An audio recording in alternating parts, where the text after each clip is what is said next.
ফারুকের বায়োগ্রাফি সম্পর্কে জানবো। ওমরে ফারুক রাদিয়াল্লাহু তাআলা আনহু, the super hero of this উম্মাহ। এই উম্মার সুপার হিরো তিনি, ঠিক কি না? ওনার মুখের আগে লাঠি চলতো বেশি। সুবহানাল্লাহ পড়বেন না? মাঝে মাঝে লাঠি চালানোরও দরকার আছে না নাই? সাইয়েদনা ওমরে ফারুক আমাদের জন্য অনুপ্রেরণা। Is the real super hero of Muslim উম্মাহ। তিনি এই উম্মার রিয়েল সুপার হিরো। এজন্য ওনার জীবনী থেকে আমরা কিছু শিক্ষা নেওয়ার চেষ্টা করব ইনশাআল্লাহ। পড়েন সাইয়েদনা ওমরে ফারুক কিভাবে ইসলাম ধর্ম গ্রহণ করলেন, কিভাবে বিশ্বনবীর প্রাণের কলিজার টুকরা হলেন, এটা দিয়ে আমরা শুরু করি। আল্লাহ তাআলা সাইয়েদনা ওমরে ফারুকের হৃদয়ের মধ্যে 3টা ধাক্কা মেরেছেন, ঈমানের ধাক্কা। আওয়াজ করে বলতে হবে কয়টা? জোরে বলেন তো কয়টা? 3টা ঈমানি ধাক্কা। এক হচ্ছে বিশ্বনবীর দোয়ার ধাক্কা, এক কি? দোয়ার ধাক্কা। 2 হচ্ছে সূরা হাক্কা দিয়ে দিয়েছেন আল্লাহ এক ধাক্কা, সুবহানাল্লাহ পড়বেন না? 3 হচ্ছে সূরাতুত তাহা দিয়ে আল্লাহ দিয়েছেন আরেকটা ধাক্কা। এই 3টা ঈমানি ধাক্কা যখন সাইয়েদনা ওমর ফারুকের হৃদয়ে লাগলো, উনি পড়তে আরম্ভ করেছেন আশহাদু আল্লা ইলাহা ইল্লাল্লাহ ওয়া আশহাদু আন্না মুহাম্মাদান আবদুহু ওয়া রাসূলুহু। চিল্লায়ে পড়েন আল্লাহু আকবার। বিশ্বনবী মক্কায় বসে বসে তাহাজ্জুদের সালাত পড়ে আল্লাহর কাছে দোয়া করলেন, আল্লাহুম্মা আইজ্জাল ইসলাম বি আহাব্বির রাজুলাইনি ইলাইক। ও আল্লাহ, 2 জন লোকের নাম বলবো, 2 জনের দরকার নেই। এই 2 জনের একজনকে আপনি ইসলামের সুশীতল ছায়া তলে এনে ইসলামকে বিজয় দান করে দেন। মুহূর্তের মধ্যে দোয়াটা কবুল করে নিয়েছে কে? বিশ্বনবী বললেন, আল্লাহ 2 জনের নাম বলবো আজকের দোয়ায়। বি আবি জাহাল ইবনে হিশাম, হয়তো হিশামের বেটা আবু জাহেলকে আপনি ইসলামের ভিতরে নিয়ে আসেন, কিংবা ওমর ইবনুল খাত্তাব, খাত্তাবের বেটা ওমরকে আপনি ইসলামের ছায়া তলে নিয়ে আসেন। ওমরে ফারুকের জন্য দোয়াটা কবুল করে নিয়েছে কে? মক্কার যে অবস্থা, আল্লাহর হাবিব সাল্লাল্লাহু আলাইহি ওয়াসাল্লাম বুঝলেন মক্কার এই 2 জনের একজন যদি আমার সাথে না থাকে তাহলে মক্কায় দাওয়াতি কাজ চালিয়ে যাওয়া যাবে। আল্লাহর বললেন, আল্লাহ বেশি চাই না, এই 2 জনের একজন, হয় আবু জাহেল নয় ওমর, হয় আবু জাহেল নয় ওমর। বিশ্বনবী যখন দোয়া করলেন, এই দোয়ার একটা ঈমানি ধাক্কা, নূরানি ধাক্কা সাইয়েদনা ওমর ফারুকের হৃদয়কে স্পর্শ করে ফেলল। দোয়া ইজ লাইক এ মিসাইল। এই যে আমরা দোয়া করি, এটা মিসাইলের মতো। যুদ্ধে মিসাইল হামলা করে না? মিসাইল হামলা করার পরে এই মিসাইল লক্ষ্য বস্তুতে যে ভেদ করে, ঠিক কিনা? তেমনি দোয়ার মতো যদি আপনি দোয়া করতে পারেন, আপনি যেই জন্য দোয়া করেছেন ঠিক ওই জায়গায় যে আপনার দোয়া স্পর্শ করে। সুবহানাল্লাহ পড়বেন না? বিশ্বনবীর দোয়ার মাধ্যমে প্রথমে সাইয়েদনা ওমর ফারুকের হৃদয়ে এক ধাক্কা লাগলো। 2 নম্বরে রব্বুল আলামিন সূরাতুল হাক্কা দিয়ে ওমর ফারুকের হৃদয়ের মধ্যে দিলেন এক ধাক্কা। পড়েন আল্লাহু আকবার। কোরআনের ভেতরে সূরাতুল হাক্কা নামে একটা সূরা আছে না নাই? আল হাক্কাতু মাল হাক্কা ওয়া মা আদরাকা মাল হাক্কা। পড়েন আল্লাহু আকবার। বিশ্বনবী যখন দোয়া করলেন, ওই দোয়া যখন সাইয়েদনা ওমর ফারুকের হৃদয়ে স্পর্শ করলো, সাইয়েদনা ওমর ফারুক সব সময় বিশ্বনবীরে ফলো করতে আরম্ভ করলেন। বিশ্বনবী ডানে গেলে লুকিয়ে লুকিয়ে ওমর ফারুক ডানে যায়, বিশ্বনবী বায়ে গেলে লুকিয়ে লুকিয়ে ওমর ফারুক বায়ে যায়। বিশ্বনবী একবার মসজিদুল হারামে যে নামাজ পড়তে শুরু করলেন, ওমর ফারুক তখন বিশ্বনবীর পিছু পিছু ছদ্মবেশে পেছন থেকে যে বিশ্বনবী কিভাবে নামাজ পড়ে দেখতে শুরু করলেন। বিশ্বনবী ইন দা মিন টাইম এশার নামাজে আল হাক্কাতু মাল হাক্কা তেলাওয়াত শুরু করে দিলেন। আল হাক্কাতু মাল হাক্কা তেলাওয়াত শুরু করে দিলেন। তেলাওয়াত করতে করতে বিশ্বনবী যখন তেলাওয়াত করতেছে, ওমর ফারুক এরকম দুলতেছে আর মজা পাচ্ছে। ওমিয়া বিশ্বনবীর কণ্ঠ বুঝি আমার মতো কণ্ঠ, আপনার মতো কণ্ঠ, আহমদ বিন ইউসুফের কণ্ঠ, আব্দুল বাসিতের কণ্ঠ না? বিশ্বনবীর গলায় যে কি সুরের ঝংকার আল্লাহ দিয়েছেন, কি সুরের লহরী আল্লাহ দিয়েছেন, একবার যে শুনতো পাগল হয়ে যেত। আল্লাহু আকবার। বিশ্বনবী সূরা হাক্কা মন্ত্রমুগ্ধ তেলাওয়াতে, মন্ত্রমুগ্ধ সুর দিয়ে, মন্ত্রমুগ্ধ কণ্ঠ দিয়ে তেলাওয়াত করতে লাগলেন। এশার সালাতে ওমর ফারুক তুলতে লাগলেন। ওমর ফারুক যত শুনেন অবাক হয়ে যায়, যত শুনেন অবাক হয়ে যায়, যতই শুনে অবাক। কিরে? কারণ তিনি আরবি ভাষা বুঝতেন। এত সুন্দর শব্দের গাঁথনি, এত প্রাঞ্জল বর্ণনা, এত সুন্দর অন্তমিল, এটা কবিতা না হয়ে পারে না। উনি মনে মনে ভাবলেন, এটা মনে হয় কবিতা। It might be poem, it could be poem. Muhammad মনে হয় কবি হয়ে গেছে, তার কাব্য প্রতিভা দিয়ে সে এটা বানিয়েছে। তা না হলে এত সুন্দর কথা এটা কবিতা না হয়ে পারে। ইন দ্য মিন টাইম বিশ্বনবী কিন্তু দেখতেছে না যে পেছনে ওমর। বিশ্বনবী তেলাওয়াত করছিলেন, ইন দ্য মিন টাইম বিষ্ণু পড়ছিলেন ওমা হুয়া বিকাউলি শাইরিন কলিলাম মা তুমিনুন। এর অর্থ হলো এটা কোনো কবির কথা নয়, খুব অল্প সংখ্যক লোকই তোমরা ঈমান আনো। সুবহানাল্লাহ পড়ে। এটাকে বলে কোইন্সিডেন্ট। কোইন্সিডেন্ট হুট করে অনেক সময় মিলে যায়, যায় কি যায় না? আপনি একজনের কথা ভাবতেছেন বাজারে গেলেন, বাজারে যেই দেখেন ওই লোকটা দাঁড়ায় আছে, এরকম হয় কি হয় না? কোইন্সিডেন্ট। ওমরে ফারুক মনে মনে যেটা ভাবতেছে ওই কথা দিয়ে বিশ্বনবী তেলাওয়াত করতেছে, আল্লাহু আকবার। বিশ্বনবী যে আয়াত তেলাওয়াত করছিলেন, আয়াতের অর্থ হলো এটা কোনো কবির বানানো কবিতা না, খুব অল্প সংখ্যক লোকই তোমরা ঈমান আনো। ওমরে ফারুক আটকে উঠলেন, থমকে দাঁড়ালেন। ঘটনা কি? আমি মনে মনে ভাবলাম কি এত সুন্দর কথা, এটা তো মানুষের কথা হতে পারে না, এটা নিশ্চয়ই কবিতা, কবির কথা। কিন্তু মুহাম্মদ এখন আবার পড়তেছে ওমা হুয়া বিকাউলি শাইর, এটা কোনো শায়েরের কবির কথা নয়। কলিলাম মা তুমিনুন, অল্পই তোমরা ঈমান আনো। তার মানে আমার মনে যা চলে মুহাম্মদ এটা টের পায়। মুহাম্মদ গণক, নাউজুবিল্লাহ পড়বেন না? মুহাম্মদ অনেক বড় মাপের একজন গণক। মানুষের হৃদয়ে কি চলে, মনে মনে কি ভাবে, মুহাম্মদ না দেখেও বলে দিতে পারে। ইন দা মিন টাইম বিশ্বনবী পরের আয়াতে বললেন ওয়ালা বিকাউলি কাহিনিন কলিলাম মা তাযাক্কারুন। এই আয়াতের অর্থ হলো এটা কোনো গণকের বানানো গণনা নয়, খুব অল্প সংখ্যক লোকই তোমরা উপদেশ হিসেবে এটাকে মানো। সুবহানাল্লাহ পড়েন। এবার আর ওমরে ফারুকের সহ্য হয় না, কি আজীব তামাশা। প্রথমে মনে করলাম কবিতা, মুহাম্মদ কয় কবি না, সে কবি না, এটা কবিতা না। তারপর ভাবলাম সে গণক, সে আয়াত পরে পরে বলে দিল এটা গণনা নয়, তাহলে এটা কি? এটা কি কবিতাও না, গণনাও না, তাহলে এটা কি? বিশ্বনবী তখন বললেন তানজিলুম মির রাব্বিল আলামিন। সুবহানাল্লাহ পড়েন। পরের আয়াত ছিল তানজিলুম মির রাব্বিল আলামিন। এটা দুনিয়ার কোনো কবির বানানো কবিতা না, এটা কোনো গণকের গণনা না, এটা কোনো সাহিত্যিকের বানানো সাহিত্য নয়, এটা মহাবিশ্বের পরিচালক রব্বুল আলামিনের কাছ থেকে পাঠানো কিতাব কোরআন। সূরা হাক্কার ধাক্কায় ওমরে ফারুক কাইত। প্রথমে ধাক্কাটা লাগলো যে দোয়া, বিষ্ণুবী তাহাজ্জুদে কেঁদে দোয়া করলেন আল্লাহ হয় আবু জাহেলরে দিবা নাইলে ওমরে দিবা। ওই দোয়া ওমরে ফারুকের হৃদয়ে ছোঁয়া লেগেছে। এরপর হাক্কা, সূরাতুল হাক্কা দিয়ে দিলে এক ধাক্কা। এই ধাক্কা খেয়ে উথাল পাথাল হৃদয়ের মধ্যে, হায় রে এ কি বাণী, এ কেমন কথা, কে মুহাম্মদ? তারপরও শয়তানের ওয়াসওয়াসা আছে না নাই? আল্লাহ বলে যতই ওয়াসওয়াসা ওমরকে দেয়া হোক, আমি ওমরে ফারুককে এই মুসলিম উম্মতের সেনাপতি বানিয়ে ছাড়বো, আমি সেনাপতি বানাবো। এবার 3 নাম্বার ডোজ। ডাক্তারের কাছে গেলে প্রথমে দেখবেন সিম্পল ডোজ দেয়, নরমাল ওষুধ, এটাতে কাজ না হলে ডোজ বাড়ায়, একেবারে কাজ না হলে অ্যান্টিবায়োটিক মারে, আছে না নাই? আল্লাহ প্রথমে দোয়ার ছোঁয়া লাগালেন, তারপর সূরা হাক্কা দিয়ে ধাক্কা মারলেন, এরপরে রব্বুল আলামিন বলেন এবার 3 নাম্বার ডোজ সূরা তহা দিয়ে আমি তোমার হৃদয়টারে উজালা বানায় দেব রে ওমর। শয়তান ওদিক দিয়ে ওয়াসওয়াসা, খেলা দুই দিক থেকে চলতেছে। আল্লাহ তাআলা হেদায়েতের রাস্তায় টানছে, শয়তান জাহান্নামের দিকে টানছে। ঘোষণা দেয়া হলো মক্কায় মুহাম্মদের মাথা কেটে এনে দিলে এত এত স্বর্ণ মুদ্রা দেয়া হবে। ওমরে ফারুক রাজি হয়ে গেলেন, নাঙ্গা তলোয়ার নিয়ে বিশ্বনবীর মাথা কাটার জন্য ছুটলেন। নাউজুবিল্লাহ পড়বেন না? বনু জাহরা গোত্রের এক লোক বলে আইনা ইয়া ওমর, কই যাও? মুহাম্মদের মাথা কাটতে যাই। আরে মুহাম্মদের মাথা কাটতে যাও? তোমার বোন ফাতিমা বিনতে খাত্তাব আর তোমার বোন জামাই সাঈদ কদ সাবা, এরা তো ধর্ম ত্যাগ করে ফেলছে, এটা তো আমাদের ধর্ম ত্যাগ করে মুহাম্মদের ফলোয়ার হয়ে গেছে। আগে ওমর ঘর সামলাও, পরে মুহাম্মদের মাথা কাটতে চেও। ওমরে ফারুক অবাক হয়ে গেলেন, তলোয়ার নিয়ে বিশ্বনবীর দিকে না যেয়ে নিজের বাড়ির দিকে চলে গেলেন। বিশ্বনবীর আপন বোন ফাতিমা বিনতে খাত্তাব, বোন জামাই সাঈদ আর খাব্বাব রাদিয়াল্লাহু তাআলা আনহু তিনজন মিলে সূরা তহা তেলাওয়াত করছিলেন। পড়েন সুবহানাল্লাহ। মক্কায় লুকিয়ে লুকিয়ে দাওয়াত হতো।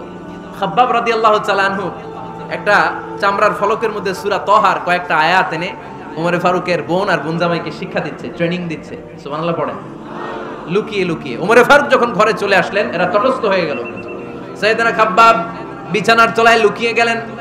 ওমরে ফারুক বললেন দরজা খোলো। ফাতিমা বিনতে খাত্তাব দরজা খোলার পরে নির্মম ভাবে সাইয়েদনা ওমর রাদিয়াল্লাহু তাআলা আনহু বোনের গায়ে আঘাত শুরু করে দিল। বোন জামাইকে আহত করতে শুরু করলো আর বলতে শুরু করলো, তোরা পাগল হলি কেন? কি আছে ওই মুহাম্মাদের মধ্যে? কি জাদু নিয়ে এসেছে? সে যাই বলে লোকজন পাগল হয়ে যায়, সবাই তার উপর কালিমা পড়ে ঈমান এনে ফেলে। কি এমন জিনিস তোদের কাছে আছে যেটা দেখে মুহাম্মদকে তোরা ভালোবাসলি? কি আছে? কি পড়তেছিলি আমারে দেখা?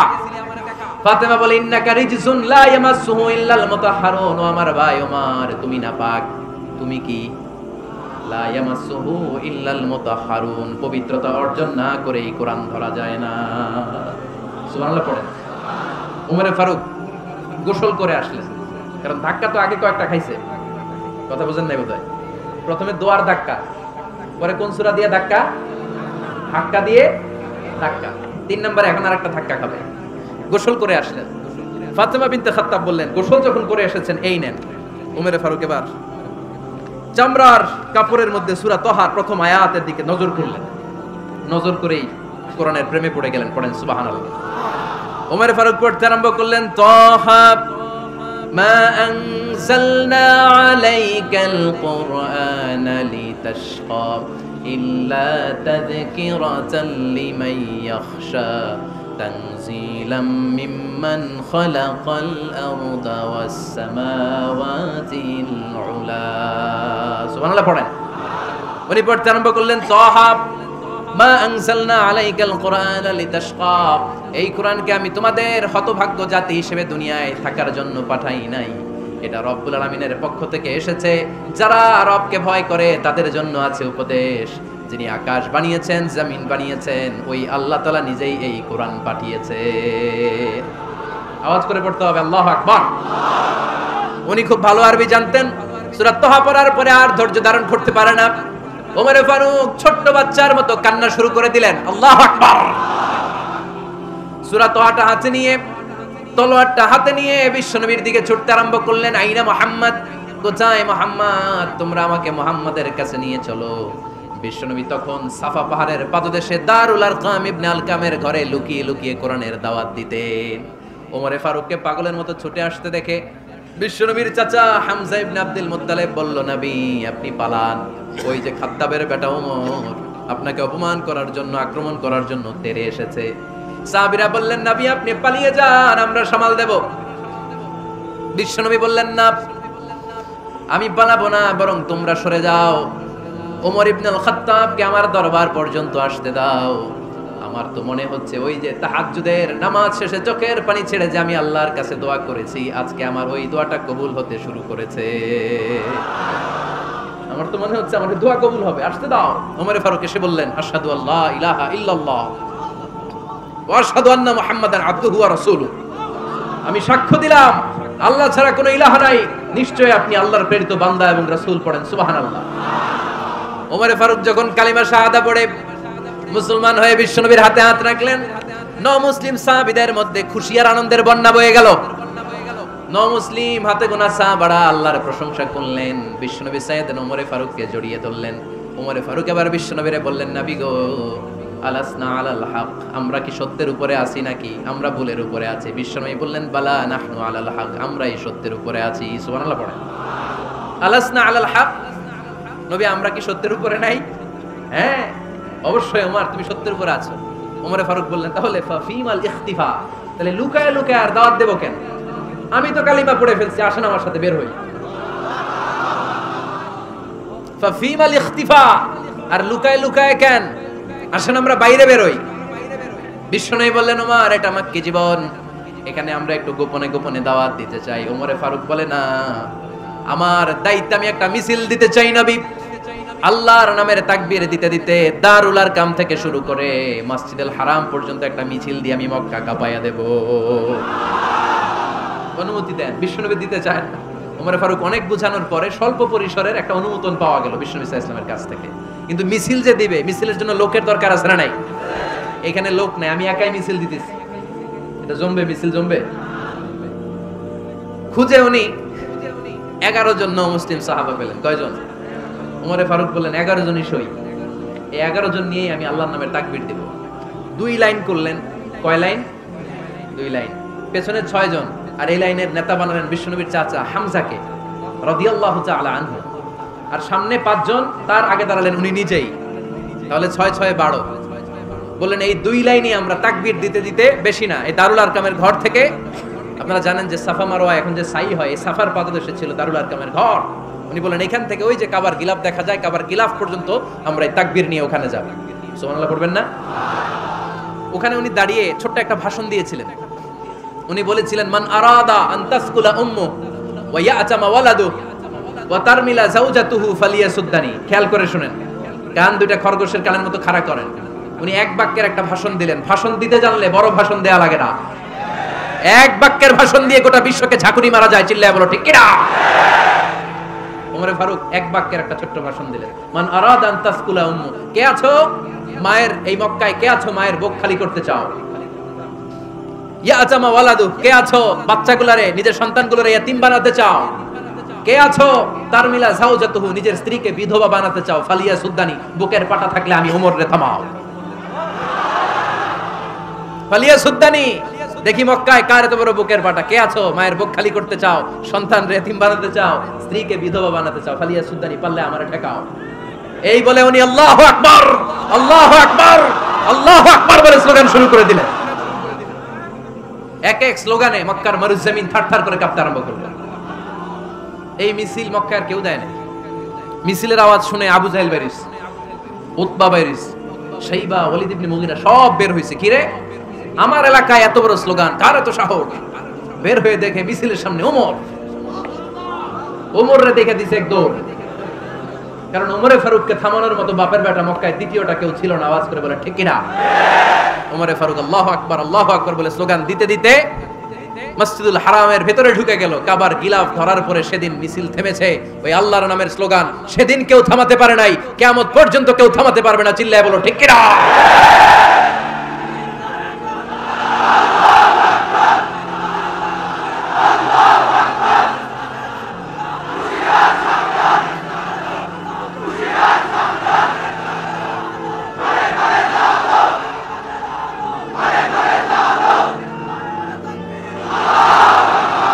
ওইরকম একটা ওমরের দরকার, আমাদের বেশি চাই না। জোরে বলেন ঠিক কিনা? দাও খোদা দাও আমায় আবার ওমর দারাজ দিল, দাও খোদা দাও আমায় আবার ওমর দারাজ দিল, দাও আলীর মতো বীর সেনানি, আলীর মতো বীর সেনানি জাগাতে নিখিল, দাও খোদা দাও আমায় আবার ওমর দারাজ দিল। সুবহানাল্লাহ পড়েন। একটা ওমর লাগবে। চিল্লায় বলেন কয়টা? ওই ওমরের অপেক্ষায় বাংলাদেশ সহ গোটা মুসলিম উম্মাহ, ঠিক কি না? একটা ওমরই যথেষ্ট। আমাদের সেন্ট্রাল লিডারশিপ নাই তো, আমাদেরকে এদিকে লাথি মারলে আমরা ওইদিকে যাই, ওদিক থেকে গুতা মারলে আমরা এদিকে যাই। আমাদের রিপ্রেজেন্টেটিভ, আমাদের প্রতিনিধিত্ব করার মতো কোনো কেন্দ্রীয় লিডারশিপ নেতৃবৃন্দ গোটা বিশ্বে নাই, ঠিক কি না? আমরা সেই ওমরে ফারুকের অপেক্ষায়, আমরা সেই ইমাম আল মাহদির অপেক্ষায়। এই ওমরে ফারুক আমাদের মডেল, ঠিক কি না? থার্ড ইন পজিশন এই পুরো উম্মতের মধ্যে ওনার পজিশন নাম্বার 3। 1 নাম্বার পজিশন বিশ্বনবীর, কার? 2 নাম্বার পজিশন কার? আবু বকর। 3 নাম্বার পজিশন কার? ওমরে ফারুকের। বিশ্বনবী বলতেন লা নবিয়্যা বা'দি, লা নবিয়্যা বা'দি, আমার পরে কোনো নবী নাই। ওয়ালা রাসূলা, আমার পরে কোনো রাসূলও নাই। আমার নবীর পরে আর কোনো নবী আছে? আমার নবীর পরে আর কোনো রাসূল আছে? এই যে কাদিয়ানি যে একটা সম্প্রদায় আছে, এরা কি মুসলিম নাকি অমুসলিম? মুসলিম সম্প্রদায়ের সাথে এদের কোনো সম্পর্ক নাই। চিল্লা বলেন ঠিক কি না? এরা যদি মুসলমান হতে চায়, আমার নবী দ্য লাস্ট মেসেঞ্জার বিশ্বনবীকে খাতামুন নবী হিসেবে সংবাদ সম্মেলন করে গোটা বিশ্বকে জানাই দিতে হবে, তারপরে তাদেরকে আমরা মুসলিম হিসেবে স্বীকৃতি দিব। চিল্লায় বলেন ঠিক কি না? তা না হলে তারা কোন ধর্মের এটাকে জানাই দিতে হবে। No inferiority complex, no identity crisis. Identity ক্রাইসিসে থাকা যাবে না। আপনারা কোন ধর্মের এটা জানাই দেন। আপনারা বিশ্বনবীরও শেষ নবী মানবেন না, আবার মুসলিম বলেও নিজেদেরকে ট্যাগ লাগাতে চাইবেন। সাধারণ মুসলমানরা এটা এই ধোঁকাবাজি মানে না। চিল্লায় বলেন ঠিক কি না? আমার নবীর পরে কোনো নবী নাই, আমার রাসূলের পরে কোনো রাসূল নাই, ঠিক কি না? আল্লাহর হাবিব বলতেন লাউ কানা বা'দি নাবিয়্যুন লাকানা উমর, তবে আমার পরে যদি নবী হওয়ার যোগ্যতা কারো থাকে, আমার ওমরের ওই যোগ্যতা আছে। সুবহানাল্লাহ পড়েন। প্রভু তুমি বলেছো রাসূল দেবে না, বলনি দেবে না ওমর, বলনি দেবে না হামজা তারি, খালিদ বিজয় সমর। প্রভু তুমি বলেছো রাসূল দেবে না, বলনি দেবে না ওমর, বলনি দেবে না হামজা তারি, খালিদ বিজয় সমর, প্রভু তুমি বলেছো রাসূল দেবে না। সুবহানাল্লাহ পড়েন। এজন্য আমরা একটা ওমর চাই। কয়টা? বেশি লাগবে? নেতার মতো নেতা কয়টা লাগে? জোরে বলেন কয়টা? Enough, that's enough. Omar Farooq our super hero. ওনার সাথে বিষ্ণু ইসা ইসলামের মোসাহারার সম্পর্ক ছিল। ওমরে ফারুক যে বিশ্বনবীর শ্বশুর এটা অনেকে জানেই না। ওমরে ফারুক রাদিয়াল্লাহু তাআলা আনহু বিশ্বনবীর শ্বশুর ছিলেন। এটা আজকে নতুন শুনছেন, কে কে হাত তোলেন? দেখছেন হুজুর? সঠিক বলছি না আমি? অনেকে আমরা জানি না। মাশাআল্লাহ, জানতে লজ্জা নাই, শিখতে লজ্জা নাই। লজ্জা হচ্ছে অজ্ঞতায় আর মূর্খতায়, ঠিক কি না? আমরা শিখতে রাজি আছি। যে কথা বলে আমরা তার ছাত্র। আমার আগে হুজুর কথা বলতেছিলেন, আমরা ছিলাম ছাত্র। এখন আমি কথা বলতেছি, এখন আমরা সবাই হয়ে গেছে ছাত্র, ঠিক কি না? যিনি বলেন তিনি শিক্ষক, বাকিরা আমরা ছাত্র, ঠিক কি না? চার খলিফার দুই খলিফা, ইসলামের চার খলিফার দুই খলিফা বিশ্বনবীর মেয়ের জামাই, আর বাকি দুই খলিফা বিশ্বনবীর শ্বশুর। সুবহানাল্লাহ পড়েন। সাইয়েদনা আলী রাদিয়াল্লাহু তাআলা আনহু, সাইয়েদনা উসমান যুন নূরাইন বিশ্বনবীর মেয়ের জামাই। উসমান রাদিয়াল্লাহু তাআলা আনহুর কাছে বিশ্বনবী দুই মেয়েকে বিয়ে দিয়েছিলেন। একজন মারা যাওয়ার পরে আরেকজন। বিশ্বনবী বলেছেন এরপরে আরেকটা থাকলে ওইটারও বিয়ে দিতাম। সুবহানাল্লাহ পড়বেন না? দুইজন ছিল মেয়ের জামাই আর দুইজন ছিল শ্বশুর। সাইয়েদনা আবু বকর শ্বশুর, বিশ্বনবীর স্ত্রী আম্মাজান আয়েশা রাদিয়াল্লাহু তাআলা আনহার বাবা। বিশ্বনবীর স্ত্রী আম্মাজান হাফসা রাদিয়াল্লাহু তাআলা আনহার বাবা ছিল সাইয়েদনা ওমর ফারুক। চিল্লায় পড়েন আল্লাহু আকবার। জানো তো না পজিশন না? সাইয়্যিদু কুহুলিল জান্নাহ। জান্নাতে যত নারীরা যাবে, নারীদের সর্দারিনী হবে সাইয়্যিদাতুনা ফাতেমা রাদিয়াল্লাহু তাআলা আনহা। এই ফরিদপুরের যত ইয়াং স্টারেরা তোমরা যারা জান্নাতে যাবে, তোমাদের লিডার হবে সাইয়েদনা হাসান আর হুসাইন রাদিয়াল্লাহু তাআলা আনহুমা। আর বয়স্ক মুরব্বীরা যারা জান্নাতে ঢুকবেন, আপনাদের লিডার হবে সাইয়েদনা আবু বকর আর সাইয়েদনা ওমর ফারুক রাদিয়াল্লাহু তাআলা। সুবহানাল্লাহ পড়তে পারলেন না? ওমর ফারুক এটা সাধারণ কোনো ক্যারেক্টারিস্টিক্স নয়। ওনাকে আল্লাহ তাআলা নলেজও দিয়েছেন, আবার দিনদারিও দিয়েছেন। আমার দিনী ভাইয়েরা খেয়াল রাখবেন, কোনো আলেমের মধ্যে বা কোনো নেতার মধ্যে যদি এই দুইটার সমন্বয় আপনি পান, যে তার জ্ঞানও আছে আবার দিনদারিও আছে, he belongs the knowledge and he belongs the তাকওয়া, সে গোটা বিশ্বকে জয় করে ফেলবে, ঠিক কি না? যার মধ্যে জ্ঞান আছে, যার মধ্যে তাকওয়া আছে, তারা কেউ থামায় রাখতে পারে? ওমরে ফারুককে এই দুই নেয়ামত দিয়ে ধন্য করেছে কে? সহিহ বুখারীর বর্ণনা, বিশ্বনবী সাহাবীদের সামনে একটা স্বপ্নের কথা বলছেন। বিশ্বনবী বললেন, আমি স্বপ্নে দেখলাম আমার আঙ্গুলের ফাঁকা থেকে দুধ বের হচ্ছে, আমি তৃপ্তি সহকারে দুধ খেলাম। খাওয়ার পরে দেখলাম আঙ্গুলের মধ্যে একটু দুধ লেগে আছে। আমার আঙ্গুলে অতিরিক্ত লেগে থাকা দুধটা আমি ওমরে ফারুকের মুখের মধ্যে লাগিয়ে দিলাম। সাহাবারা বললেন, ইয়া রাসূলুল্লাহ, ইয়া হাবিবাল্লাহ, মাযা আওয়ালতা বিহি, এই স্বপ্নের আপনি কি ব্যাখ্যা করলেন? আমরা তো বুঝলাম না। বিশ্বনবী বললেন, আওয়ালতু বিহি আল ইলম, আমি এই দুধ দিয়ে জ্ঞানের ব্যাখ্যা করেছি, কারণ ওমরকে আল্লাহ যেই জ্ঞান দিয়েছে গোটা বিশ্বের কাউকে এত জ্ঞান দেয় না। এজন্য স্বপ্নে যদি কেউ দেখেন যে আপনি দুধ খাচ্ছেন, তার মানে আল্লাহ তাআলা আপনার জ্ঞান বাড়ায় দিবেন। ওমরে ফারুককে দুধ খেয়ে অতিরিক্ত দুধের অংশটা বিশ্বনবী আবু বকর রাদিয়াল্লাহু তাআলা আনহুর মুখে দেন নাই, সাইয়েদনা উসমানের মুখে দেন নাই, আলী রাদিয়াল্লাহু তাআলা আনহুর মুখে দেন নাই। স্বপ্নে ওই অতিরিক্ত লেগে থাকা দুধটা বিশ্বনবী ওমরে ফারুকের ঠোঁটের মধ্যে লাগিয়ে দিয়েছে। এই হাদিস থেকে প্রমাণ হয় আল্লাহ তাআলা জ্ঞানের নিয়ামতে সাইয়েদনা ওমর ফারুককে ধন্য করেছেন। আবার বুখারীর বর্ণনা, বিশ্বনবী সাল্লাল্লাহু আলাইহি ওয়াসাল্লাম আরেকটা স্বপ্নের বর্ণনা দিচ্ছেন। তিনি বললেন, তোমাদের সবাইকে স্বপ্নে আমার সামনে দাঁড় করানো হলো। আমি দেখলাম তোমাদের কারো জুব্বা নাভি পর্যন্ত, কারো জুব্বা হাঁটু পর্যন্ত, কারো জুব্বা টাকনু পর্যন্ত। ওমরে ফারুককে যখন স্বপ্নে আমার সামনে দাঁড় করিয়ে দেয়া হলো, আমি দেখলাম ওমরের জুব্বা এত লম্বা, ওমর টেনে হিচড়ে তার জুব্বা নিয়ে সামনে হেঁটে যাচ্ছে। সাহাবারা বললেন, ফামাযা আওয়ালতা বিহি ইয়া রাসূলুল্লাহ, ও আল্লাহর রাসূল, এই স্বপ্ন দিয়ে আপনি কি বোঝাতে চাইলেন? আমরা কিছু বুঝলাম না। বিশ্বনবী বললেন, আওয়ালতু বিহি আদ-দ্বীন, আমি এই হাদিসের দ্বারা দ্বীনের ব্যাখ্যা করলাম। যার জামা যত লম্বা তার দ্বীনদারি তত বেশি। সুবহানাল্লাহ, আসতে পড়েন। স্বপ্নে দেখলেন কোন সাহাবীর জুব্বা নাভি, কোন সাহাবীর হাঁটু, কারোটা টাকনু, কিন্তু ওমরে ফারুকের জুব্বা এত লম্বা, ইয়াজুরু থাওবাহু, তিনি তার জুব্বা টেনে হিচড়ে যাচ্ছেন। বিশ্বনবী বললেন, এটা দ্বারা আমি দ্বীন, আমি তাকওয়া, দ্বীনদারি, তাকওয়া এটার ব্যাখ্যা করেছি। তার মানে ওমরে ফারুকের তাকওয়ার সামনে সব তাকওয়া পানি হয়ে যাবে। কোন সুবহানাল্লাহ। আল্লাহ তাআলা সাইয়েদনা ওমর ফারুককে দ্বীনের জ্ঞান দিয়েছেন, তাকওয়া দিয়েছেন। যুবক ভাইরা, যাকে আল্লাহ তাআলা দ্বীনের জ্ঞান দেয়, যাকে আল্লাহ তাআলা তাকওয়ার এই গুণ দিয়ে সমৃদ্ধ করে, তার জন্য গোটা বিশ্বের সব দরজাগুলোকে ওপেন করে দেয় কে? কত বড় মুত্তাকি ছিলেন সাইয়েদনা ওমর ফারুক। মদিনার সমাজে কয়জন মুনাফিক ছিল বিশ্বনবী ছাড়া কেউ বলতে পারতেন না। বিশ্বনবী কোন সাহাবীকে মুনাফিকদের লিস্ট দিয়ে যান নাই, একজন সাহাবী ছাড়া। দেখি কেউ বলতে পারেন কিনা ওই সাহাবীর নাম? কি নাম? হুযায়ফা ইবনুল ইয়ামান রাদিয়াল্লাহু তাআলা আনহু। ওনাকে বলা হতো সাহিবু সিররি রাসূলিল্লাহ, আল্লাহ রাসূল সাল্লাল্লাহু আলাইহি ওয়াসাল্লামের গোপন তথ্যের ধারক বাহক। সুবহানাল্লাহ পড়বেন না? বিশ্বনবী ইন্তেকালের আগে মদিনার সমাজে মোট কয়জন মুনাফিক আছে এই তথ্য আবু বকরকে বলেন নাই, ওমর রাদিয়াল্লাহু তাআলা আনহুকে বলেন নাই, উসমান রাদিয়াল্লাহু তাআলা আনহু, আলী রাদিয়াল্লাহু তাআলা আনহু, আশারাতুল মুবাশশিরিনা বিল জান্নাহ কোন সাহাবীকে বলেন নাই। শুধুমাত্র কেবলমাত্র একমাত্র হুযায়ফা ইবনুল ইয়ামান রাদিয়াল্লাহু তাআলা আনহুর কাছে মুনাফিকদের লিস্টে বিশ্বনবী দিয়ে গিয়েছে। সুবহানাল্লাহ পড়ে। মদিনায় কারা কারা মুনাফিক কেউ জানতো না হুযায়ফা ছাড়া। কে ছাড়া? নামটা আজকে মুখস্থ করেন, যাতে অন্য কোনো ওয়াজে কেউ জিজ্ঞেস করলে বলতে পারেন। মুনাফিকদের লিস্ট যে সাহাবীর কাছে বিশ্বনবী দিয়ে গিয়েছিলেন, সাহাবীর নাম কি? নাম? নামটা কেমন লাগে? ভালো লাগে? অনেকে আমারে জিজ্ঞেস করে, হুজুর আমার ছেলে হবে আগামী মাসে, একটা নাম দেন। নাম দিয়ে দিলাম হুযায়ফা।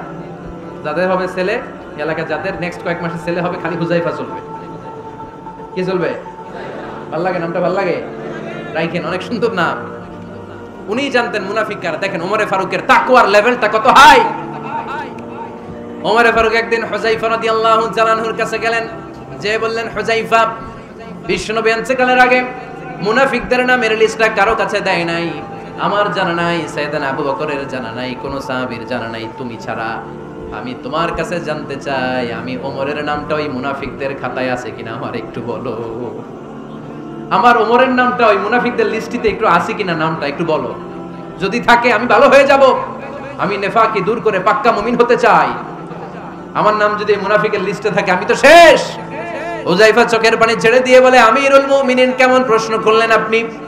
আপনি বিশ্বনবীর শ্বশুর, এই উম্মতে আপনার পজিশন 3 নাম্বার। আপনারে মুনাফিকরা ভয় পায়, শয়তান আপনারে ভয় পায়। আপনি জান্নাতে সব বয়স্ক লোকদেরকে নিয়ে জান্নাতের মধ্যে আগে আগে ঢুকবেন, কেমন করে মুনাফিকদের কাতারে আপনার নাম থাকতে পারে ওমর? সুবহানাল্লাহ পড়ে। কি বিনয়ী, কি তাকওয়া। হুযায়ফাকে যে ধরতেন, হুযায়ফা একটু বলো না আমার নামটা মুনাফিকদের লিস্টিতে আছে কিনা। ওমর ফারুকের যদি এই টেনশন থাকে যে আমি মুনাফিক হয়ে গেলাম কিনা, আমাদের এই টেনশন থাকার দরকার আছে না নাই? হ্যাঁ, যেন সব সময় আল্লাহর কাছে দোয়া করতে হবে, আল্লাহ তুমি নেফাকি থেকে আমাদেরকে বাঁচাও। আর জোরে পড়েন আমিন। ওমর ফারুক রাদিয়াল্লাহু তাআলা আনহু আমাদের সুপার হিরো, আমাদের সবাই বলেন আমাদের। উনি কত বড় সুপার হিরো শুনেন। উনি জুমার খুতবা দিচ্ছেন। কি দিচ্ছেন? মসজিদে নববীতে খুতবার মাঝখানে হঠাৎ বললেন, ইয়া সারিয়াতাল জাবাল, ইয়া সারিয়াত ইবনে জানিমিল জাবাল। এই কথা বলেই আবার খুতবা দিতে শুরু করলেন। উনার এই ইয়া সারিয়াত ইবনে জানিমিল জাবালের সাথে আগের কথারও কোনো মিল নাই, পরের কথারও কোনো মিল নাই। জুমার নামাজের পর মুসল্লি সাহাবারা ধরলেন, বললেন, ইয়া আমিরাল মুমিনিন। খুতবার মাঝখানে হঠাৎ করে ইয়া সারিয়াত ইবনে জানিমিল জাবাল বলে আপনি চিৎকার করলেন কেন? আপনার এই বাক্যের সাথে আপনার খুতবার আগের বাক্যের কোনো মিল নাই, আপনার খুতবার পরের বাক্যেরও কোনো মিল নাই। এই কথা আপনি কারে বললেন, কারে উদ্দেশ্য করে বললেন? এই কথার তাৎপর্য কি আমাদেরকে বুঝিয়ে বলে। ওমর ফারুক বললেন, আমি যখন খুতবা দিচ্ছি আমি দেখতে পেলাম ওই যে কয়েক মাস আগে আমি আমার মুসলিম সেনাবাহিনী পারস্যে আক্রমণের জন্য পাঠিয়েছি বর্তমান ইরান। ইরানের ওই বিশাল এলাকাতে পারস্যে আমি আমার ব্যাটালিয়ন পাঠিয়েছি। আমি হঠাৎ করে দেখতে পেলাম আমার মুসলিম বাহিনীর সেনাপতি যুদ্ধের এক পর্যায়ে তার ডানে আছে উপত্যকা, বায়ে আছে পাহাড়। সে পাহাড়ি রাস্তা ছেড়ে দিয়ে উপত্যকার দিকে যেতে শুরু করেছে। আমি দেখতে পেলাম আমার মুসলিম বাহিনী যদি উপত্যকার দিকে ছুটে বেড়ায়, কাফির মুশরিকরা আমার মুসলিম বাহিনীকে কচুকাটা করে ফেলবে। তাই আমি এখান থেকে তাদেরকে কমান্ড দিয়ে বলেছি, ইয়া সারিয়াতাল জাবাল, উপত্যকার দিকে নয় পাহাড়ের দিকে যাও, তাহলেই তোমাদের বিজয় নিশ্চিত হয়ে যাবে। উপত্যকার দিকে যেও না, ইলাল জাবাল, ইলা সারিয়াতিল জাবাল, পাহাড়ের দিকে ছোট। সাহাবারা অবাক, ঘটনা কি? উনি বসে আছেন মদিনায় মসজিদে নববীর মিম্বারে দাঁড়িয়ে, উনি যদি ইয়া সারিয়াতাল জাবাল বলে, এটা কি ইরানে যাবে নাকি? ও মিয়া, তখনকার সময়ে বর্তমানের মতো মোবাইল ছিল নাকি, ইন্টারনেট ছিল নাকি, কিছু ছিল? খালি মুখে আমি যদি বলি ইয়া সারিয়াতাল জাবাল, এটা ইরানে যাবে, ইন্ডিয়ায় যাবে, ঢাকায় তো যাবে না, ফরিদপুর শহরেই তো বসবে না, ঠিক কিনা? কিন্তু এটা আমিরুল মুমিনিন বিশ্বাসী সাহাবারা বিশ্বাস করে নিল। কিছু মুনাফিক ছিল, এরা কয় না, ঝামেলা আছে, এটা তো সম্ভব না। এক কাজ করি, এই সেনাপতি যখন বিজয়ী বেশে মদিনায় ফিরে আসবে আর আমরা ধরব। এরা দিন গুনতে লাগলো, এই সেনাপতি মুসলিম বাহিনী নিয়ে পারস্য জয় করে কবে ফিরে আসবে। এই মুনাফিকের দলগুলো কখনো সেনাবাহিনীকে অভ্যর্থনা জানাতে যেত না, কিন্তু এইবার সবার আগে মদিনার উপকণ্ঠে যে সেনাপতিদেরকে অভ্যর্থনা জানানোর জন্য ফুল নিয়ে রেডি, ফুল নিয়ে দাঁড়ায় আছে। সেনাপতি ঢুকার সাথে সাথে ধরছে, এই সেনাপতি কোত্থেকে আসছে? পারস্য জয় করে আসছি। এমন এমন দিন, জুমার দিন দুপুরবেলা যুদ্ধের মাঝখানে আমিরুল মুমিনিনের কণ্ঠে কোন কথাবার্তা শুনছো নাকি? সেনাপতি অবাক, কয় তোমরা জানলা কেমনে? শুনছি তো। সুবহানাল্লাহ পড়বেন না? আমরা যুদ্ধে একটা ভয়ঙ্কর অবস্থার মধ্যে ছিলাম, পেছন থেকে শত্রু আমাদেরকে আক্রমণ করতে শুরু করে দিল। ডানে যাব না বায়ে যাব, সামনে যাব নাকি পেছনে যাব, রাস্তা খুঁজে পাচ্ছি না। ডান দিকে ছিল আমাদের উপত্যকার রাস্তা, বাঁ দিকে ছিল পাহাড়ি পথ। আমরা সোজা পথ হবে মনে করে উপত্যকার দিকে ছুটতে আরম্ভ করলাম। হঠাৎ করে আমিরুল মুমিনিনের কণ্ঠ বজ্র কণ্ঠে আমার কানের মধ্যে ভেসে আসলো। আমার মনে হলো আমিরুল মুমিনিন কেমন যেন আমাকে কমান্ড দিচ্ছেন আর বলছেন, ইয়া সারিয়াতাল জাবাল, ডান দিকে উপত্যকার পথে নয়, তাড়াতাড়ি পাহাড়ের দিকে সৈন্য বাহিনী নিয়ে উঠে যা। পাহাড়ের দিকে, ডানে না, this is wrong track and this is the right track. ওই দিন যদি ওমরে ফারুকের ওই গাইডলাইন, আমিরুল মুমিনিনের কমান্ড যদি আমি না শুনতাম, আজকে বিজয়ের বেশে ফিরতেও পারতাম না, আমাদের চেহারাও তোমরা দেখতে পেতে না। ওমরে ফারুকের ওই কমান্ড, ওই গাইডলাইন অদৃশ্য থেকে শোনার কারণে এই পারস্যের মধ্যে আমাদেরকে সেই যুদ্ধে বিজয় দান করেছে কে? দিস ইজ ওমরে ফারুক, দিস ইজ ওমরে ফারুক। বিশ্বনবী বলতেন, ওমর মা লাকিয়াকা শাইতানু সালিকান ফাজ্জান ইল্লা সালাকা ফাজ্জান গায়রা ফাজ্জিক। ওমর, শয়তান ইবলিস যদি তোমারে কোনো রাস্তা দিয়ে হাঁটতে দেখে, শয়তান ওই রাস্তা রেখে দিয়ে অন্য রাস্তা দিয়ে হাঁটে। সুবহানাল্লাহ বাড়িতে যায় বললেন। কে বলতেছে? বিশ্বনবী। কার ব্যাপারে? ওমরে ফারুকের ব্যাপারে। শয়তান যদি দেখে যে ওমরে ফারুক এই রাস্তা দিয়ে হাঁটতেছে, শয়তান ওই রাস্তা রেখে দিয়ে অন্য রাস্তা দিয়ে হাঁটে। সুবহানাল্লাহ পড়ে। রাত্রিবেলা আমরা আমাদের বাচ্চা ছেলে মেয়েদেরকে যখন খাওয়াই, বাচ্চারা খেতে চায় না, এরকম হয় আপনাদের ফরিদপুর এলাকায়? এই এলাকায় হয় নাকি? খেতে চায় না বাচ্চারা, এই চকলেট দেখায়া, এই মিনা কার্টুন দেখায়া, এইটা সেইটা, এগুলো সেগুলো বলে, গল্প টল্প বলে ভুলায়া খাওয়ানো লাগে, তাই না? তারপরও খায় না। আমারও ছোট মেয়ে আছে, খেতে চায় না, এইটা সেইটা এমনি সেমনি খাওয়ানো লাগে।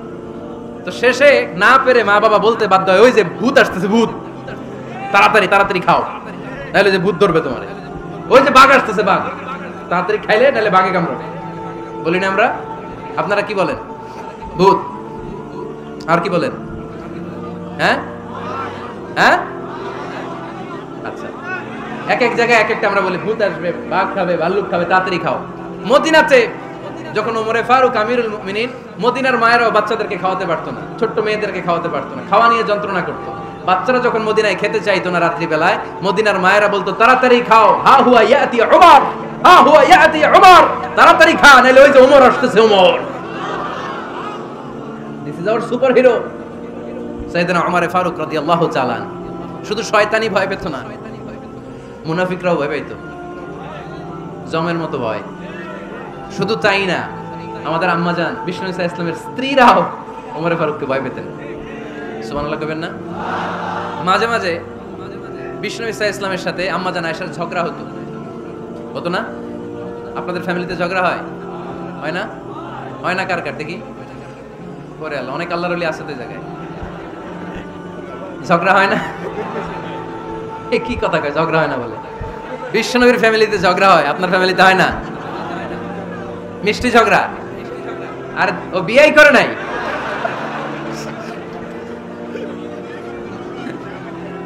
ঝগড়া তো হবেই। দাম্পত্য জীবনের মজাটাই তো এখানে, কখনো ঝগড়া, কখনো আনন্দ, একটু বৃষ্টি, একটু রোদ, একটু হাসি একটু কান্না, ভালো লাগা ভালোবাসা শেয়ার করে নেয়া, মিলেমিশে একাকার হয়ে যাওয়া, ঠিক কিনা? তো আল্লাহর হাবিব সাল্লাল্লাহু আলাইহি ওয়াসাল্লামের সাথে আম্মা জান আয়েশার ঝগড়া হতো। তো একদিন ঝগড়া হয়ে দুইজন রেগে আছে। খবরদার দুইজন রেগে থাকবেন না আবার।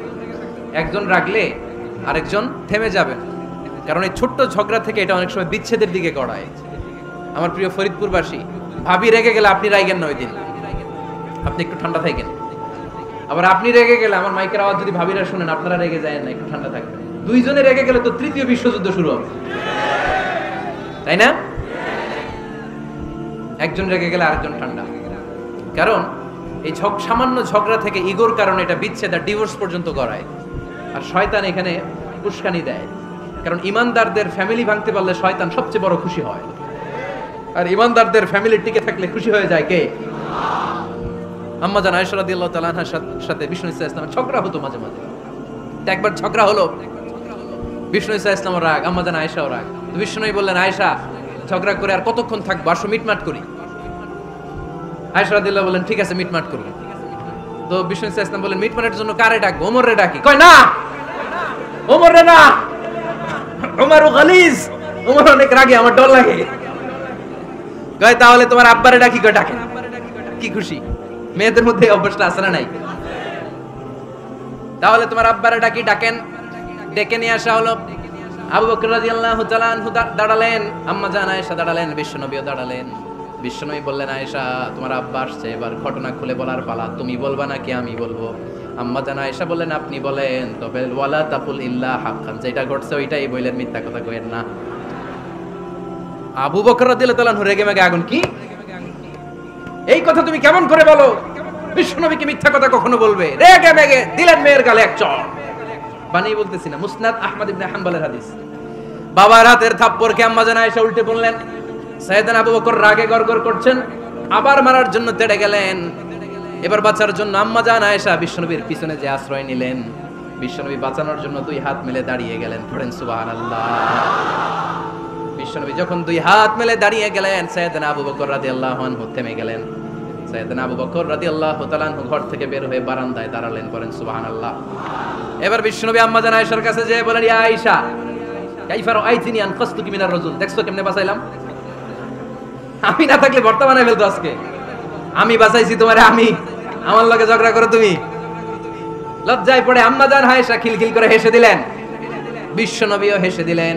দুইজনের হাসির মধুর আওয়াজ শুনে সাইয়েদনা আবু বকর বাইরে থেকে অবাক, কিরে এতক্ষণ না ঝড় তুফান, এখন দেখি হাসি। সালাম দিয়ে অনুমতি নিয়ে ভিতরে ঢুকলেন। ঢুকে দেখেন আম্মা জান আয়েশাও হাসে, বিশ্বনবীও হাসে। এই হাসি দেখে আবু বকর রাদিয়াল্লাহু আনহু হেসে দিলেন। আরশের উপর থেকে খুশি হয়ে গেলেন কে? এবার সাইয়েদনা আবু বকর রাদিয়াল্লাহু তাআলা আনহু বললেন, ইয়া রাসূলুল্লাহ আশরিকানি ফি সিলমিকুমা কামা আশরাকতুমানি ফি হারবিকুমা। ও নবী, যুদ্ধ লাগলে, দুইজন যুদ্ধ লাগলে মীমাংসার জন্য যেমনি আমারে ডাকেন, এরকম হাসি আর আনন্দের মুহূর্তেও আমারে একটু ডাকেন। আশরিকানি ফি সিলমিকুমা কামা আশরাকতুমানি ফি হারবিকুমা। নবী, আপনাদের মধ্যে ঝগড়া লাগলে সন্ধি করার জন্য আমারে যেমনি ডাকেন, আপনাদের হাসি খুশি আনন্দ খুনসুটি এই মজাদার মুহূর্তগুলোতে আমারে বঞ্চিত রাখেন না, আমার একটু ডাকেন। সুবহানাল্লাহ পড়েন। এই মুসনাদ আহমদ ইবনে হাম্বলের হাদিস শোনার উদ্দেশ্য হচ্ছে, বিশ্বনবী প্রথমে ওমর ফারুকের নাম বলেছিলেন। সাইয়েদনা আয়েশা বলে, না আমি ডরাই। হাইবাত, দিস ইজ কল্ড হাইবাত ওমর।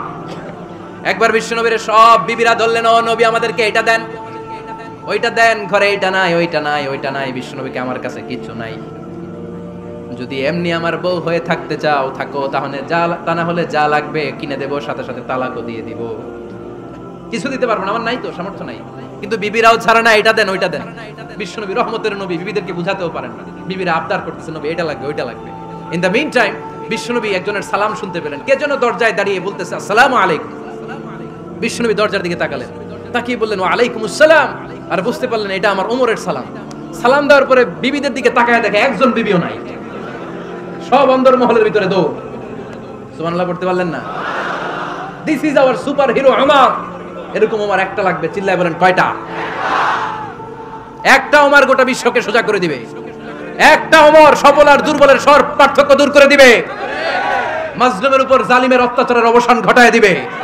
গোটা বিশ্বটাকে সাম্য, মৈত্রী, ভালোবাসার ইনসাফ দিয়ে পরিপূর্ণ করে দিবে। সেই ওমরের অপেক্ষায় আমরা। নিজের ছেলেকে 80টা বেত মেরেছেন, কয়টা?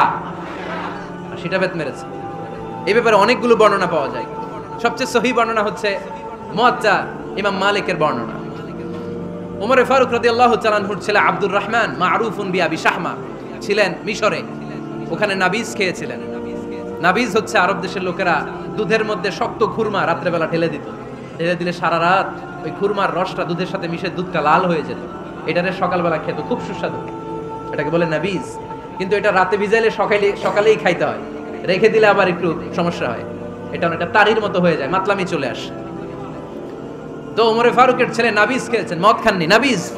কিন্তু নাবিজ খাওয়াতে সাকরান চলে এসেছে। সাকরান চলে আসাতে এটা যখন প্রমাণিত হয়েছে, আমর ইবনুল আস রাদিয়াল্লাহু তাআলা আনহু নাকি 80 বেত মেরেছেন মিশরে। কয় বেত? নিয়ম হচ্ছে সবার সামনে, কিন্তু সবার সামনে না মেরে একটু গোপনে মেরেছে। এই তথ্য যখন ওমরে ফারুকের কাছে এসেছে, উনি বললেন না, মারতে হবে সবার সামনে, আলাদা মারলা কেন? ও মদিনায় ফিরে আসলে আমি আবার 80টা মারব।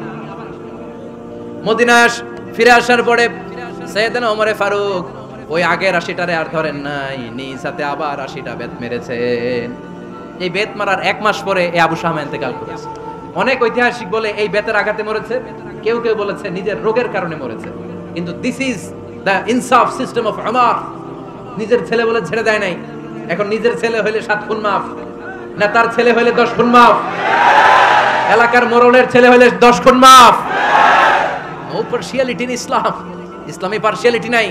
আপনি নেতার ছেলে হন, আপনি বিজনেস ম্যাগনেটের ছেলে হন, আপনি যেই হন না কেন, ইসলামের দৃষ্টিতে সবাই সমান। চিল্লায় বলেন ঠিক কিনা? বনু মাখজুমিয়া গোত্রের এক নারী চুরিতে ধরা পড়ল। সাহাবারা বললেন, নবী, মদিনার সবচেয়ে ভেরি প্রেস্টিজিয়াস এন্ড ডিগনিফাইড ফ্যামিলির মেয়ে, আপনি হাত কাটেন না, কারণ ইসলামের নিয়ম চুরি করলে কি কেটে দাও? বিষ্ণু বললেন, বলো কি? হাত না কাটার জন্য তোমরা আমাকে রেকমেন্ড করছো? এটা আল্লাহর আইন, পৃথিবীর কেউ রেকমেন্ড করলো শোনার ক্ষমতা আমার নাই, কারণ আইনটা দিয়েছে কে? লাউ কানাত ফাতিমাতু বিনতি মুহাম্মাদিন সারাকাত লাকাতা মুহাম্মাদুন ইয়াদাহা। আরে বনু মাখজুমিয়া মেয়ে তো দূরের কথা, আমার কলিজার টুকরা ফাতেমাও যদি আজ চুরিতে ধরা পড়তো, তার হাত কেটে দিতে আমি 1 মিনিটও দেরি করতাম না। দিস ইজ ইসলাম। এই হচ্ছে ওমরে ফারুকের মানাকিব। এরকম ওমরে ফারুক কয়টা লাগবে? আওয়াজ করে বলতে হবে, কয়টা লাগবে? একটা লাগবে। এই সাইয়েদনা ওমরে ফারুক মদিনার প্রথম চিফ জাস্টিস ছিলেন। সর্বপ্রথম উনার পরামর্শে সাইয়েদনা আবু বকর রাদিয়াল্লাহু তাআলা আনহু কোরআনকে সংকলন করেছেন। আমরা এই যে কোরআন পড়ি 30 পারা, এমদাদিয়া লাইব্রেরির 114টা সূরা, কত সুন্দর সন্নিবেশ করা হয়েছে, এখানে সাজানো হয়েছে। আল্লাহর হাবিব সাল্লাল্লাহু আলাইহি ওয়াসাল্লামের সময় কি এরকম কোরআন ছিল নাকি? ছিল? খেজুর পাতার মধ্যে, গাছের বাকলের মধ্যে, ওটের বড় হাড্ডির মধ্যে আর পাথরের মধ্যে খোদাই করা কোরআন ছিল। সাইয়েদনা আবু বকরের সময় রাদিয়াল্লাহু তাআলা আনহুর সময় যুদ্ধ হলো, 70 জন হাফেজ সাহাবী ইন্তেকাল করলেন। সাইয়েদনা আবু বকর রাদিয়াল্লাহু তাআলা আনহুকে ডেকে ওমরে ফারুক বললেন, ও আবু বকর, এইভাবে হাফেজে কোরআন সাহাবীরা যদি দুনিয়া থেকে বিদায় হয়ে যায়, আল্লাহর কোরআনও তো বিদায় হয়ে যাবে। আমার পরামর্শ হলো আপনি সব বয়োজ্যেষ্ঠ সাহাবীদেরকে একসাথে করে, কোরআনের সব কাগজগুলোকে একসাথে করে একটা নির্ধারিত কপির মধ্যে কোরআনকে সংকলন করে ফেলে। সাইয়েদনা আবু বকর বললেন, যেটা আমার নবী করে না, এটা আমি কেমনে করি? কিন্তু ওমরে ফারুক নাচরবান্দা বলে না, এটা করলে কোনো খারাপ হবে না, ভালোই হবে। মুসলিম উম্মার জন্য এক জায়গায় কোরআন সন্নিবেশিত থাকবে, আপনি করেন। সাইয়েদনা আবু বকর রাজি হয় না, ওমরে ফারুকও ছাড়ে না। ওমরে ফারুক বলতে বলতে এমন ভাবে সাইয়েদনা আবু বকর রাদিয়াল্লাহু তাআলা আনহুকে ধরলেন, সব শেষে সাইয়েদনা আবু বকর ওমরে ফারুকের কথায় কোরআন সংকলনে রাজি হয়ে গেলেন। পড়েন সুবহানাল্লাহ। উনি বললেন, ওমর যখন আমাকে বারবার বুঝাতে লাগলো, আল্লাহ তাআলা আমার হৃদয়টা ওমরের কথা শোনার জন্য খুলে দিলেন। আল্লাহ তাআলা কেমন যেন আমাকে ইলহাম করলেন, আবু বকর করো, এই কাজের মধ্য দিয়ে আমি আমার কোরআনকে গোটা বিশ্বে জীবিত রেখে দেব। This is Umar. এই যে আমরা হিজরি সনের যে আমরা গণনা করি, এই হিজরি সনের প্রবর্তক হচ্ছে সাইয়েদনা ওমরে ফারুক। সুবহানাল্লাহ নাই? আপনাদের মনোযোগ আছে না গেছে? কই ঘুমায় গেলেন মনে হয়? তাকবীর দেন তো একজন আওয়াজ করে।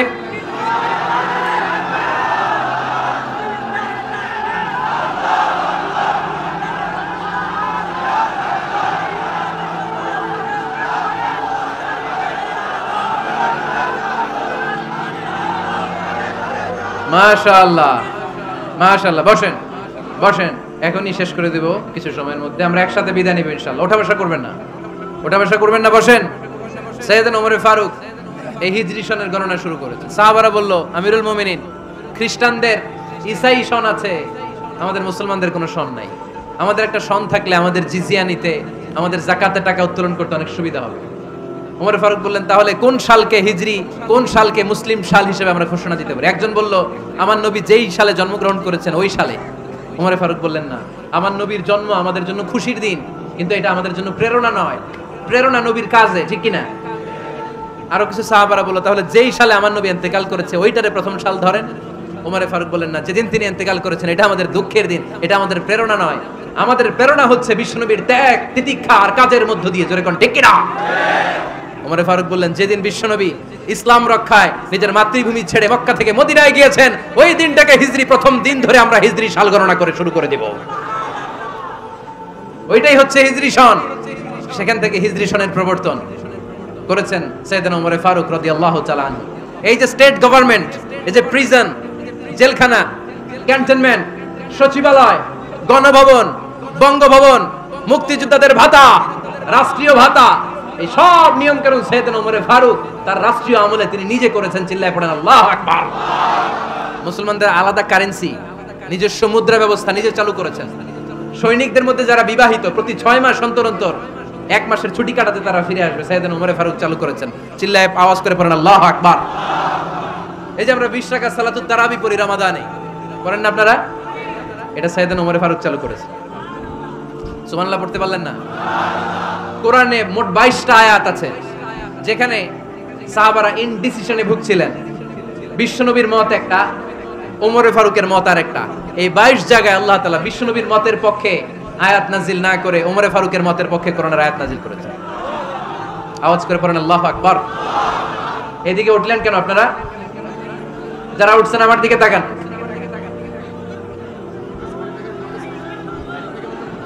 কিছু ভিতরে ঢুকতেছে, কিছু বাইরে দিতেছে না?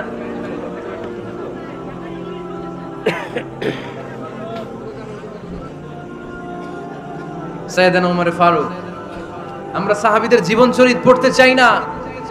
কত যে অনুপ্রেরণামূলক দৃষ্টান্ত সাইয়েদনা ওমর ফারুক আমাদের জন্য রেখে গিয়েছে। ওমর ফারুক যখন খলিফা, দিনের বেলায় যদি রাষ্ট্রে কোনো নিয়ম জারি করতেন, দিনের বেলায় জনগণকে কোনো বিষয়ে যদি নিষেধ করতেন, রাত্রে বেলায় খাওয়ার সময় ফ্যামিলি মেম্বারদের সবাইকে বলতেন, এই দিনের বেলা আমি জনগণকে এই কাজ করতে নিষেধ করেছি, তোমরা আমার ফ্যামিলি মেম্বার, খবরদার তোমরা এই কাজ করো না। জনগণ করলে যতটুকু শাস্তি তোরা করলে পাবি ডবল শাস্তি। সুবহানাল্লাহ কইবেন না? আমাদের নেতারা ওই বাড়ির বিচার করে, ওই বাড়ির মাইয়ার বিচার, ওই বাড়ির পোলার বিচার। নিজের পোলা গাঞ্জা টানে, আছে না নাই? নিজের মেয়ে অপরাধ করে, আছে না নাই? কি নেতা ছিলেন ওমর ফারুক! আগে নিজের ঘর সামলিয়েছেন, আগে নিজেকে সামলিয়েছেন, নিজের ঘর ঠিক করেছেন। বলেছেন জনগণ করলে যত বেদ, তোরা করলে double Veda. This is call leader, ঠিক কি না? এক বাবা এসে বললেন, ওমর ফারুক আমার ছেলে কথা শুনে না, বেয়াদব। ওমর ফারুক ছেলেরা ডাকলেন, বাবা তুমি তোমার আব্বাজানের কথা শোনো না, এটা তো কবিরা গুনাহ। ছেলে বলে, ওমর ফারুক সব দায় দায়িত্ব আল্লাহ ছেলে মেয়েদেরকে দিয়েছে, বাবা মাকে কোনো দায়িত্ব দেয় নাই। ওমর ফারুক বললেন, অবশ্যই দায়িত্ব দিয়েছে। তাহলে বলেন আমার বাবার দায়িত্ব কি? উনি বললেন, প্রাইমারিলি প্রথমত 3 দায়িত্ব। আইয়ান তাকিয়া উম্মাহ, পৃথিবীর প্রতিটি বাবার উচিত ছেলেদের মেয়েদের জন্য ভালো মায়ের ব্যবস্থা করা। 2 নম্বরে আইয়ুহসিনা ইসমা, সুন্দর তার একটা নাম রেখে দেয়া। 3 নাম্বার ইউআল্লিমাহুল কিতাব, তার আল্লাহর কিতাব শিক্ষা দেওয়া। এবার ছেলেকে আমার আব্বা 3টার একটাও করে নাই। এবার ওমর ফারুক রেগে গেলেন, বাবার কাঁধে ধরলেন, বললেন তুই ছেলের জন্য বিচার নিয়ে আসলি, তোর 3টা দায়িত্বের একটাও তুই পালন করিস নাই। ছেলে বলে, আমিরুল মুমিনিন আমার মা নর্তকী, আমার মা মাজুসি, আমার মায়ের মধ্যে কোনো আদব কাদব নাই, সুন্দরী দেখে আমার মারে বাবা বিয়ে করছে, আমার মায়ের কাছ থেকে জীবনে কিছু শিখি নাই। 2 নাম্বার সাম্মানি খানফাসা, আমার বাবা আমার নাম রেখেছে চামচিকা। কি নাম রাখছে? এটা নাম হইলো একটা, এরকম উল্টাপাল্টা নাম আছে না নাই? না, এগুলো রাখবেন না। আব্দুল্লাহ রাখবেন, আব্দুর রহমান রাখবেন। আরেকটা কি বলছি আজকে? হুযাইফা রেখে দিয়েন, পারবেন? ওয়ালাম ইউআল্লিমনি হারফাম মিন কিতাবিল্লাহ, আমিরুল মুমিনিন শুধু তাই না, আল্লাহর কোরআনের একটা অক্ষর আমার বাবা কোনোদিন আমারে শিক্ষা দেয় নাই। ওমর ফারুক রেগে গেলেন, এবার বাবার কান্দে ধইরা মারতে শুরু করলেন। তুই পোলার নামে বিচার নিয়ে আইছিস, তোরে মার দিমু আগে। এরকম নেতার দরকার আছে না নাই? মদিনায় এক লোক তার বউরে রাগের চোটে 100 তালাক দিয়ে ফেলছে। কয় তালাক? দেয়ার নিয়ম কয়টা? দিছে কয়টা? এবার স্ত্রী কাঁদতে কাঁদতে এসে বলে, আমিরুল মুমিনিন দেখেন, আমার স্বামী আমারে রেগে মেগে 100 তালাক দিছে। ওমর ফারুক বললেন, দইরা নিয়ে আয় এটারে। নিয়ে আসা হলো। ওমর ফারুক বললেন, কয়টা তালাক দিয়েছো? কয় 100টা। কেন দিছো? কয় মাথা গরম আছিল। এরকম আছে না? তালাক দেওয়ার সময় সব তালাক, তুই তালাক, তোর মা তালাক, তোর বোন তালাক, সব তালাক। তালাক দিবে ওয়াইফ রে, দিতেছে সবাই রে। ওমর ফারুক বললেন, দিবে 3টা, 100টা দিলা কেন? কয় মেজাজ গরম ছিল।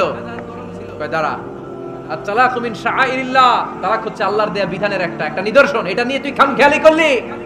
আমার রায় শোন। আমার রায় হচ্ছে 3 তালাকে তোর বউ তালাক, বাকি 97 তালাক তোর পিঠের উপরে পড়বে। এরকম বিচারের দরকার আছে না নাই? এরকম দৃষ্টান্তমূলক বিচার যদি বাংলার জমিনে দেয়া হতো, আর কোন নারী ধর্ষিতা হতো? আর কোন নারীকে অ্যাসিড মারা হতো? আর কোন নারী যৌতুকের জন্য কান্না করত? একটা আমল লাগবে, বেশি না। কয়টা লাগবে?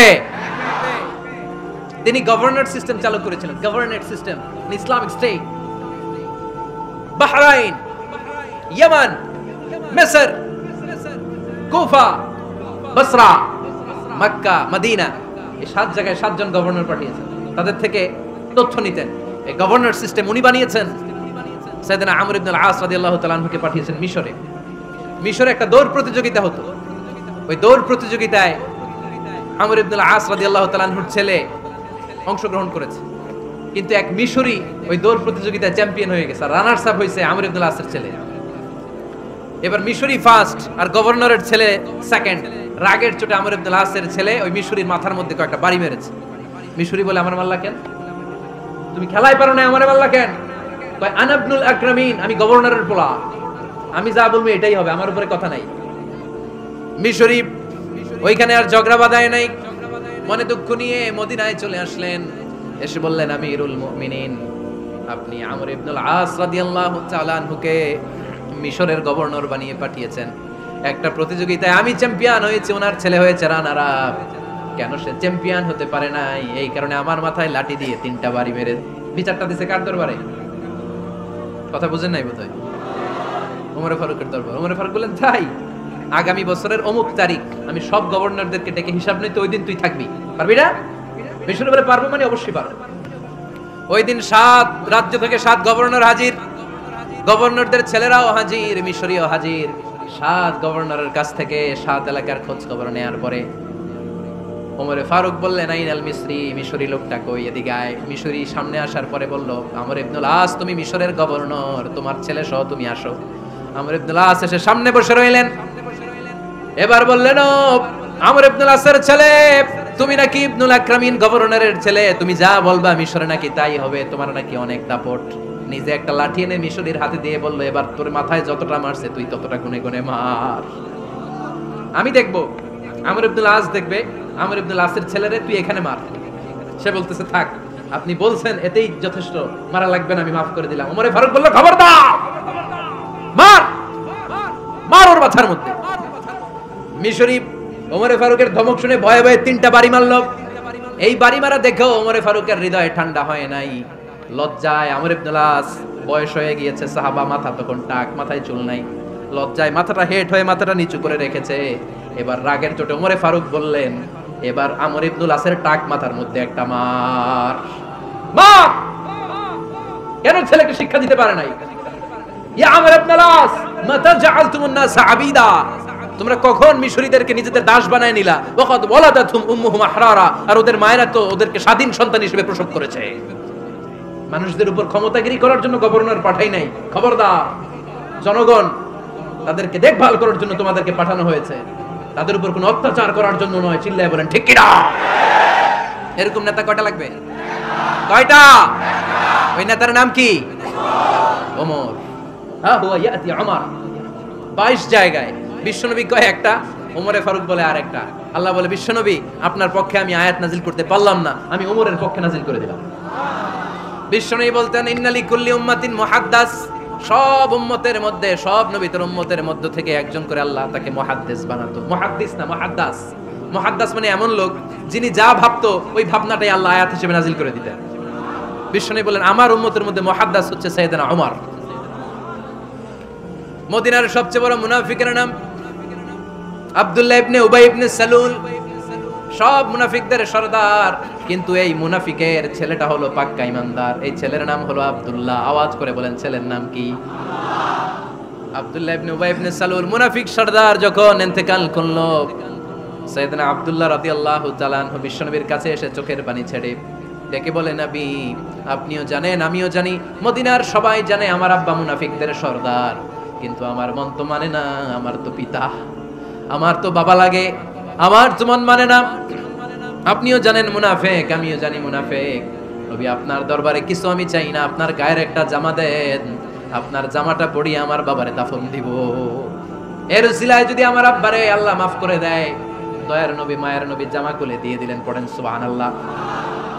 আব্দুল্লাহ রাদিয়াল্লাহু তাআলা আবার আবদার চললেন, নবী জানি আমার বাবা মুনাফিক, কিন্তু আমার তো বাবা, আপনার দরবারে ফরিয়াদ, আপনি নিজে যে আমার বাবার জানাজার নামাজের ইমামতি করবেন। দয়ার নবী মায়ার নবী জানাজার নামাজে যেতে চাইলেন। ওমরে ফারুক বললেন, নবী না, খবরদার আপনি উবাই ইবনে সালুলের জানাজায় যাবেন না। বিশ্বনবী জোর করে যেতে চাইলেন। সাইয়েদনা ওমরে ফারুক বিশ্বনবীর জামা পেছন থেকে টেনে ধরলেন। আল্লাহু আকবার, টেনে ধরলেন, যাবেন না আপনি। ওমরে ফারুকের হাত থেকে হ্যাচকা টান মেরে জুব্বা টান দিয়ে বিশ্বনবী জানাজায় চলে গেলেন। রব্বুল আলামিন আয়াত নাযিল করলেন, ইস্তাগফির লাহুম আও লা তাস্তাগফির লাহুম ওয়া ইন তাস্তাগফির লাহুম ৭০ মাররাতান ফালা ইয়াগফিরাল্লাহু লাহুম। নবী গো, একবার নয়, দুইবার নয়, ৭০ বারও যদি এই মুনাফিকের জন্য আপনি ক্ষমা চান, তার জন্য ক্ষমা নাই, তার জন্য আছে জাহান্নাম। ওয়ালা তাকুম, আপনি যাবেন না আলা কবরি, কখনো তাদের জানাজায় যাবেন না। এই যে একটা ভুল করে ফেলছেন, এটা এইবারই শেষ, এরপরে আর যাবেন না। সাইয়েদনা ওমর ফারুকের পক্ষে আল্লাহ তাআলা কোরআনের আয়াত নাযিল করে দিলেন। চিল্লায়ে পড়েন আল্লাহু আকবার। এভাবে 22টা জায়গায় ওমর ফারুক যা বলেছে, এটা নিয়ে একটা আলাদা আলোচনা হইতে হবে, আলাদা একটা আলোচনা লাগবে যে 22টা আয়াতে আল্লাহ তাআলা বিশ্বনবীর পক্ষে কোরআনের আয়াত নাযিল না করে সাইয়েদনা ওমর ফারুকের পক্ষে আয়াত নাযিল করেছেন। চিল্লায়ে পড়েন সুবহানাল্লাহ। ওই ওমর ফারুককে আমাদের মডেল বানানোর দরকার আছে না নাই? ওই ওমর ফারুকের জীবনী আমাদের ছেলে মেয়েদেরকে পড়ানোর দরকার আছে না নাই? আমাদের ভবিষ্যৎ প্রজন্ম এগুলো জানে না। ওরা সালমান খান দেখে বড় হয়, ওরা শাহরুখ খান দেখে বড় হয়, ওরা ঋত্বিক রোশনকে দেখে বড় হয়। ওরা মনে করে যে এরাই বড় সুপার হিরো। আমাদের যে কত বড় সুপার হিরো আছে এরা জানেই না। নতুন প্রজন্মের কর্ণকোহরে সাইয়েদনা ওমর ফারুকের ইতিহাস পৌঁছে দেওয়ার দরকার আছে না নাই? ওমর ফারুকের ইন্তেকালের ঘটনাটা বলেই আমরা মুনাজাতের দিকে যাব। শুনবেন? শুনতে চান? উনি স্বপ্নে দেখলেন একটা লাল মোরগ ওনাকে 3টা ঠোকর মেরেছে। কয়টা? উনি জুমার নামাজে, জিলহজ মাসের শেষ সপ্তাহে জুমার নামাজে বললেন যে একটা লাল মোরগ 3টা ঠোকর মেরেছে। মুগীরা ইবনে শুবা রাদিয়াল্লাহু তাআলা আনহুর দাস আবু লুলু আল মাজুসি, এই লোকটা খঞ্জর বানাতে পারতো। মুগীরা রাদিয়াল্লাহু তাআলা আনহুর দাস। মুগীরা প্রতিদিন 4 দিরহাম করে চার্জ করতো, যেহেতু দাস। সে এসে বিচার দিল, আমিরুল মুমিনিন, মুগীরা আমার থেকে বেশি টাকা চায়, জুলুম করে। ওমর ফারুক বললেন, তাই? তুমি কি কাজ জানো? বলে, আমি খঞ্জর বানাতে জানি। বাড়ি কই? পারস্য। আরে তুমি খঞ্জর বানাতে জানলে তো 4 দিরহাম অনেক কম, সে তো আরো বেশি টাকা নেওয়া দরকার ছিল তোমার থেকে। আবু লুলুর এই কথা পছন্দ হয় নাই। সে কয়, ওমর তুমি সবারে দয়া দেখাও আর আমার ক্ষেত্রে কঠিন নিয়ম বানাইলা, দাঁড়াও এই নিয়ম তোমারে আমি দেখাবো। এই রাগে সে বাড়িতে যে একটা খঞ্জর বানালো। কি বানালো? খঞ্জর চিনেন? ছোট্ট ছুরি। কিছুদিন আগে ওমানের সুলতান কাবুস ইন্তেকাল করেছেন, জানেন আপনারা? ওনার এই কোমরের মধ্যে খঞ্জর থাকতো, ছবিতে দেখছেন? আরব শায়েখ যারা সুলতান আমির, কোমরে কি থাকে? ছোরা থাকে, খঞ্জর। সে বাসায় যে একটা খঞ্জর বানালো, যেই খঞ্জরের 2 মাথা, লাহু রাসান ওয়া মাকবাদাতুহু ফি ওয়াসাতি, আর ধরার হ্যান্ডেলটা মাঝখানে, এদিকেও ছুরি এদিকেও ছুরি, যাতে এইভাবে মারা যায়। সে ধার দিতে লাগলো আর বলল, ওমর দাঁড়াও তোমার আমি দেখাবো। ওমর ফারুক মসজিদে নববীর ইমাম, ফজরের নামাজের সময় এ আবু লুলু আল মাজুসি বুরনুস পরে, চাদর পরে, লুকিয়ে লুকিয়ে, সে অগ্নি উপাসক, মুমিন নয়। ওমর ফারুককে অ্যাটাক করার জন্য গেলেন মসজিদে নববীতে। ওয়াকানু ইউসাল্লুনা বিগালাস, কখন ওনারা অন্ধকারে নামাজ পড়তো। নামাজের সময় যখন হলো, লুকিয়ে লুকিয়ে প্রথম কাজে ওমর ফারুকের পিছনে মুয়াজ্জিনের পাশেই দাঁড়ালেন, হাতে খঞ্জর। একামত হলো, ওমর ফারুক সালাত শুরু করলেন, ফজরের সালাত। আল্লাহু আকবার। নামাজ শুরু করলেন, সূরা ফাতিহা বললেন। আরেকটা সূরা যখন পড়তে যাবেন, in the mean time Abu Lulu এই খঞ্জর নিয়ে ওমর ফারুকের বুকের মধ্যে 3টা স্টেবিং করলেন। একটা মারলেন নাভির নিচে, মারার সাথে সাথে পাকস্থলী কেটে গেল। আরেকটা মারলেন পাজরে, পাজর ছিঁড়ে গেল। তিনটা মারার পরে ওমর ফারুক বললেন কাতালানি আল কাল, এক কুকুর আমাকে মেরে ফেলেছে। পেছন থেকে এক সাহাবীকে টান মেরে সামনের দিকে নিয়ে গেলেন, তুমি নামাজের ইমামতি করাও। আর ওমর ফারুককে বাকিরা ধরাধরি করে পেছনে নিতে আরম্ভ করলেন। আর এই আত্মাই আক্রমণ যে করেছে সে কাতারের মাঝখান দিয়ে যেতে আরম্ভ করলো আর দুই দিকে ছুরি মারতে আরম্ভ করলো। 13 জন সাহাবীর গায়ে ছুরি মেরেছে, 7 জন সাহাবা স্পট ডেথ, জায়গায় মৃত্যু। এই ভয়ঙ্কর অবস্থা দেখে এক সাহাবী বুরনুস, এক ধরনের জুব্বা আছে মাথাওয়ালা, অনেকে জ্যাকেট পরছেন না এরকম মাথাওয়ালা, লম্বা জুব্বা আছে আর ওপরে শীতে পড়ে মাথাওয়ালা, এই মাথাওয়ালা জুব্বা বের করে এক সাহাবী জালের মতো তার দিকে উড়ায় মারল। ওই বুরনুসের মধ্যে পেঁচিয়ে আবুল উল মাটিতে পড়ে গেল আর সুইসাইড করে ফেলল, নিজের বুকে নিজে মেরে আত্মহত্যা। যেই সাহাবীকে ইমামতির জন্য দাঁড় করালেন উনি ছোট্ট সূরা দিয়ে প্রথম রাকাতে সূরা আল কাউসার, দ্বিতীয় রাকাতে সূরাতুল ইখলাস দিয়ে নামাজ শেষ। ওমর ফারুক বেহুশ। ওমর ফারুক কি বেহুশ। সবাই কান্নাকাটি করতেছে, সবাই দেখতে গেলেন, এখন হুঁশ ফিরে না। মুখের মধ্যে মুখ খুলে রাষ্ট্রের চিকিৎসক মুখের মধ্যে দুধ দিলেন, ওই নাভি দিয়ে দুধ বের হয়ে যায়, পাকস্থলী কেটে ওখান দিয়ে দুধ বের হয়ে যাচ্ছে। তারা বললো ওনারে বাঁচানো সম্ভব না, দেখেন হুঁশ ফিরে কিনা। হুঁশ ফিরলে ওনার পরে কে আমির হবে উনি যেন প্যানেল ঠিক করে দিয়ে যায়। সবাই তাকিয়েছে ওমর ফারুকের চোখের দিকে। আল্লাহর মেহেরবানিতে ঘন্টা খানিক পরে উনি চোখ খুললেন। চোখ খোলার পরেই বলেন নাই ও মা আমি মরে যাই। চোখ খোলার পরে উনি বলেন নাই কে মারলো আমারে। চোখ খোলার পরে উনি বলেন নাই আমার পরে নেতা কে হবে। চোখ খোলার পরে সর্বপ্রথম কথাটি ছিল আসল্লান নাস, আমার নেতৃত্বে যে ফজরের নামাজটা শুরু হয়েছিল এটাকে ঠিকমতো তোরা পড়েছিলি?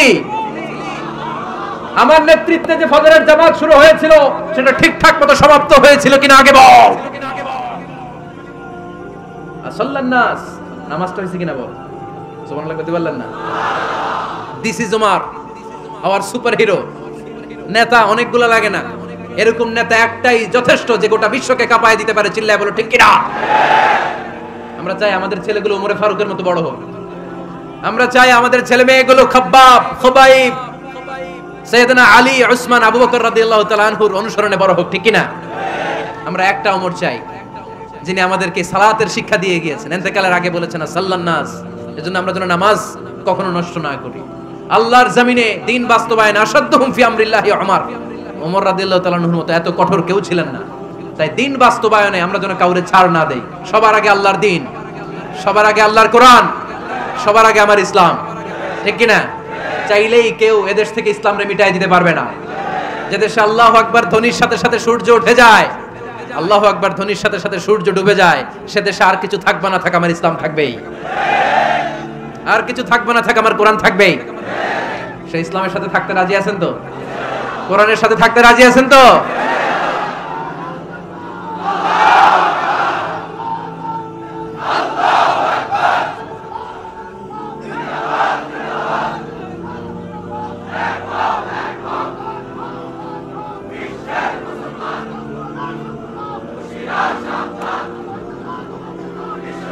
আল্লাহ আমাদের সবাইকে কবুল আর মঞ্জুর করে নেয়। আমরা পড়ি আমিন।